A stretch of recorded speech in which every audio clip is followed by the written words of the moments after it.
if you go on stats and you look at goals scored, they're not a million miles away from what they have been last season. I mean, Salah has a far better record this season than what he had last season with regards to scoring goals. So I think a lot of people have just kind of looked on the fact that the front three haven't been scoring goals. I mean, up till I think it was last week, Liverpool were the top goal scorers in the Premier League. Hi, Gary. Thanks for joining the Sportsman today. Pleasure, Elliott. Looking forward to it, mate. Good chat about pre-Merseyside Derby. Yeah, well, it's always good chat before the game. I'm not so sure about after the game, depending on what side you're on. So obviously Liverpool go into this game on, very rocky form at home. They've lost their last 3 games. What have you made of their displays at Anfield this season? It's been difficult to assess, really. I think obviously with no crowds, I think it's been really difficult, not just from Liverpool's point of view, but from most teams. I think even if you look at Everton, I think Everton's away form is slightly better than their home form. And I think that could be said about a lot of the teams in the Premier League. I think that it's been the highest percentage of away victories in the Premier League so far, I think, with something like 40-odd%. So I think that suggests that every team is struggling a little bit without any fans. But I do think that the fervour that Liverpool have within that ground, I think maybe they've been affected a little bit more. I mean, that might be an easy way out to get round like the problems that they've had.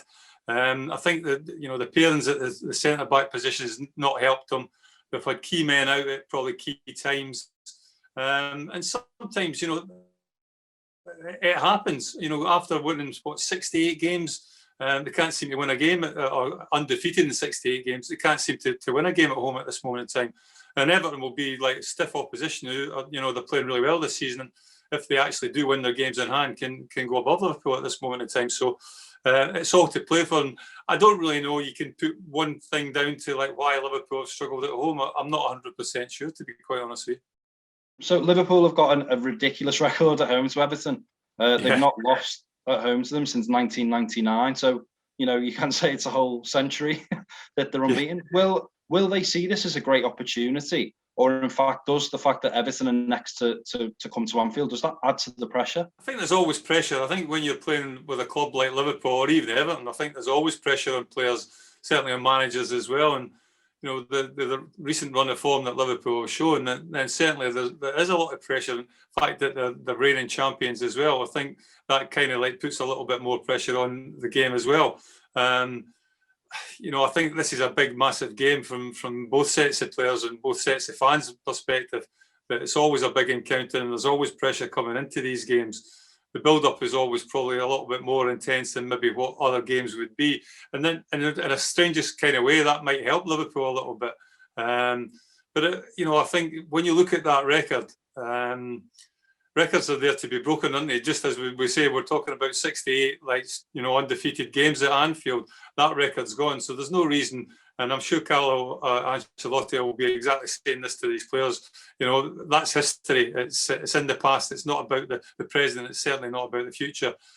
So I think Everton, with the way that they've played this season and the form that they've shown, will be coming to Anfield with bags of confidence. And I don't think they'll be thinking about too much the fact that they've not won there since 1999.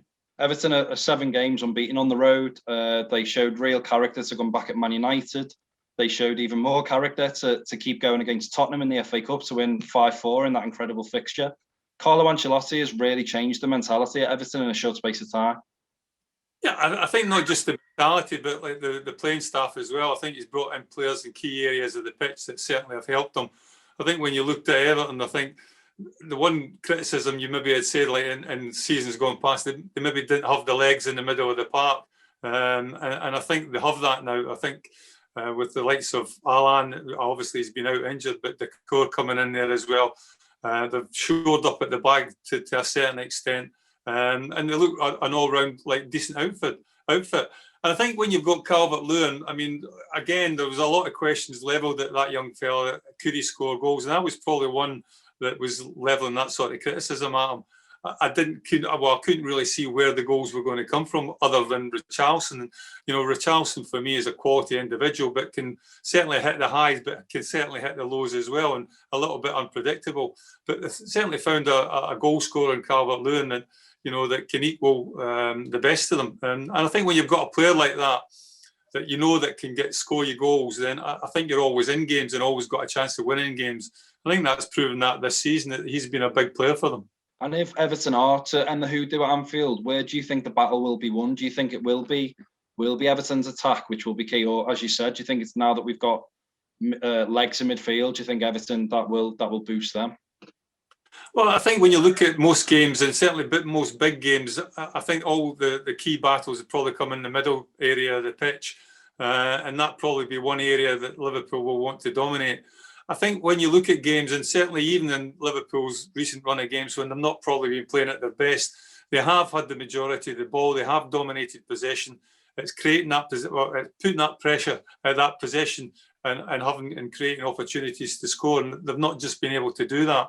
But I think certainly the middle of the park will be key. It'll be interesting to see the team selection as well, whether Jurgen goes with the new guys at the back and then maybe pushes the likes of Fabinho and the likes of Henderson back into that middle of the park to give them a little bit more industry, but a little bit more guile as well, and a little bit more of a threat going forward. So again, team selection I think will be vitally important.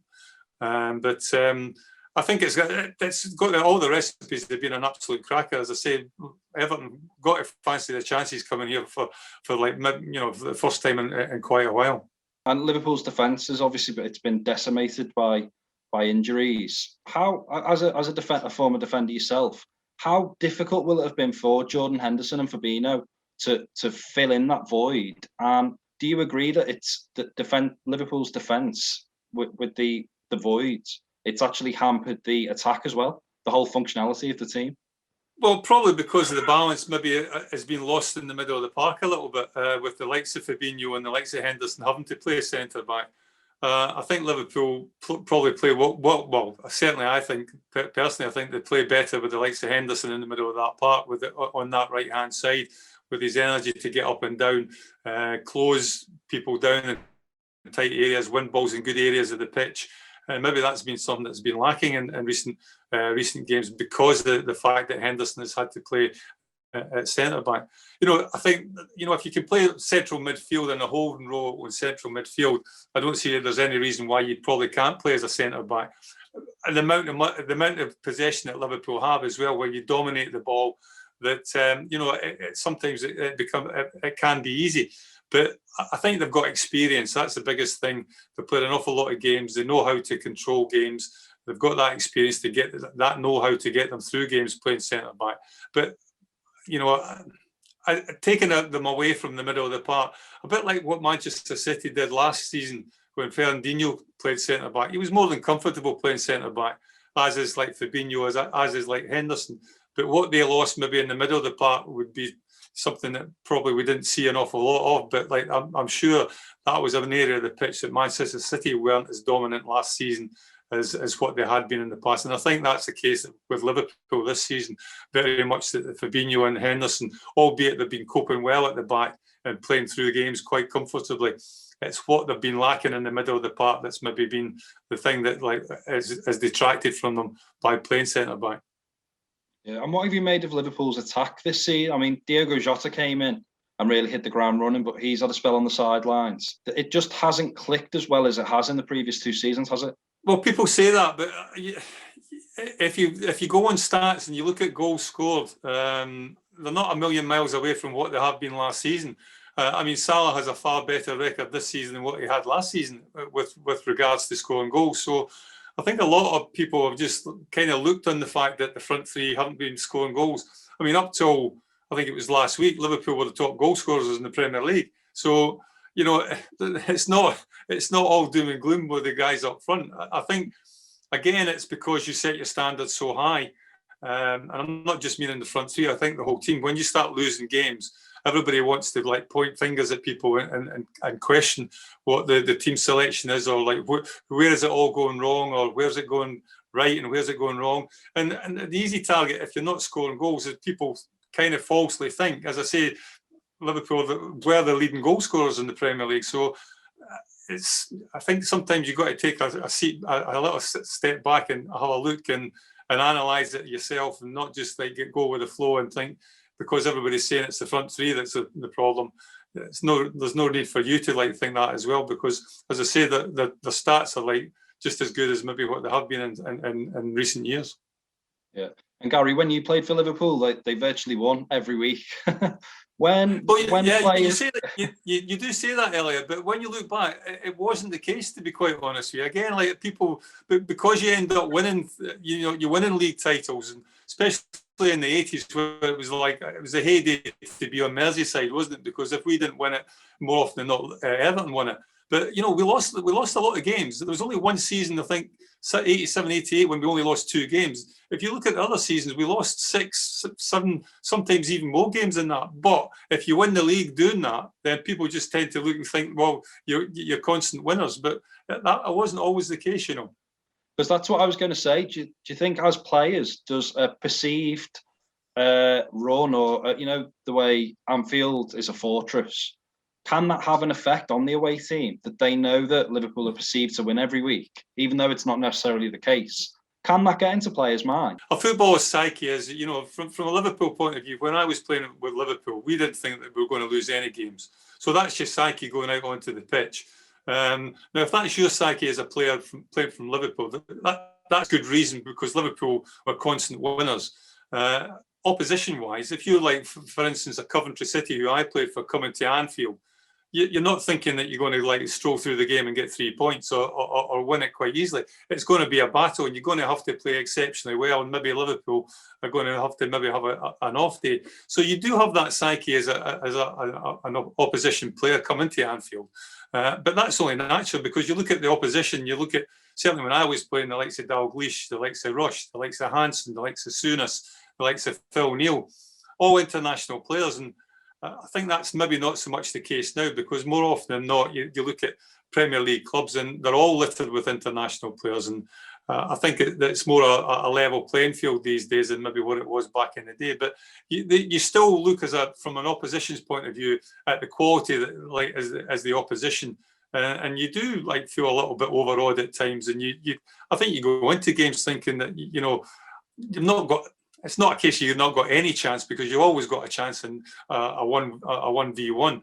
But I do think that sometimes teams go there with the mentality, like, before they even go out onto the pitch, they're actually beaten.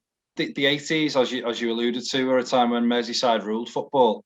What are your personal memories of Derby Day? There were always great occasions, and I think, going back to the 80s, and I hate going back. I always try to stay in the present, but there were glory days. If you lived in Liverpool at the time, and I think what people tend to forget, it was dark times in the 80s.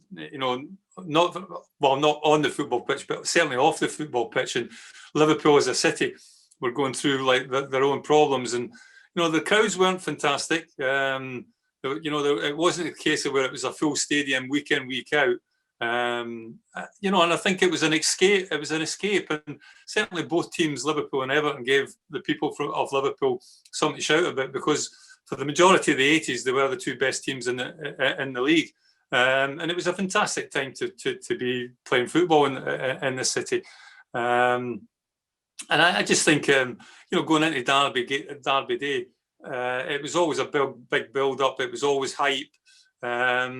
And it was it's a football city, and that's what you expect. And, I think maybe lost that a little bit to a certain extent with the way football was going. But I still think at heart, it's a massive game for the city. And certainly as players, we kind of felt that as well. And we kind of understood and felt the pressure on you to deliver. People talk about when they go into work the next again day. And we kind of felt that as well. And it was always great to get one over on your biggest rivals. And fortunately for us, we did it more often than not. Do you think under Carlo Ancelotti, Everton could get up there, so that the 2020s are like the 80s, that the 2020s are when Merseyside is sort of top of the pile again with the Manchester clubs and with the London clubs? I would love to see that. I think most of the ex-players, whether it be from my generation or generations after us, and I know Everton probably will be exactly the same. It'd be a fantastic thing to do, to have that feeling back in the city where you are the top dogs. And Carlo Ancelotti, he's a very vastly experienced manager. he's made good strides, I think. You know, we've still got a lot of football still to play, so we'll have to wait and see where Everton finish at the end of the season. But in saying that, I think both teams and both clubs certainly are heading in the right direction, and Everton more so. I think vitally important that you get the stadium sorted out, whether it's actually going to happen or whether I don't know whether you redevelop Goodison, which I don't think is a solution. But I think that's big. First and foremost, I think that is something that you have to get sorted out, Everton. But I think the players that he's brought in, as I said before, I think the quality players fit a style that he wants to play, and I don't see any reason why he can't build on that and Everton can be a force again. And certainly to push for the top four or top six, I don't see any reason why Everton shouldn't be doing that, to be quite honest with you. Liverpool find themselves in the position where they're in a great position at this moment in time, off the field as much as on the field as well. But you still have to evolve, you still have to keep building, and you still have to keep getting better or striving to get better. And that's one thing that Liverpool probably lacked or lost a little bit after that dominant period in the 80s and up to like 1990. To think it was 30 years since we won the league to last year, it seems ridiculous, and hopefully that won't happen again. But as I say, it'd be a fantastic feeling for everybody involved in both clubs, and certainly everybody in the city, that if Liverpool and Everton could be dominant again the way they were in the 80s. Yeah, and to end, I'm going to put you on the spot. Do you have a score prediction for the Merseyside Derby? It's always a difficult one to bring scores into it. I go back to my day, and it's ironic actually, because when you look at it, this is more or less like the fixture. It'll be on about the 20th of February or 21st of February, this one, isn't it? I remember going back to 86, it was the 22nd of February. Everton came to Anfield and won 2-0. And that was the year where obviously we were very nip and tuck and we were going for the league, both with Everton and West Ham. And after that game, we lost 2-0 to Everton. We thought that was the league, that it was over, it was gone, there's no chance we could win it. But then we went on a remarkable run. And I think we played 12 games, won 11, drew 1. I think we scored 30-odd goals and conceded only 4 goals. Now, that's the kind of run that Liverpool have to go on now if they're going to be any chance of winning the league. And it's ironic as well, I think, when I think we were 8 points behind Everton at that time, or maybe even 10 points behind. So going into this fixture, hopefully we don't lose 2-0. I think if we do lose 2-0, then I think the league has certainly gone. But it's going to be a tight encounter. Obviously, I'm going to say Liverpool to win, but I'm sure there'll be a few Evertonians shout me down. But Liverpool to get back on track and keep that run going from 1999, and hopefully that will be the case from my point of view.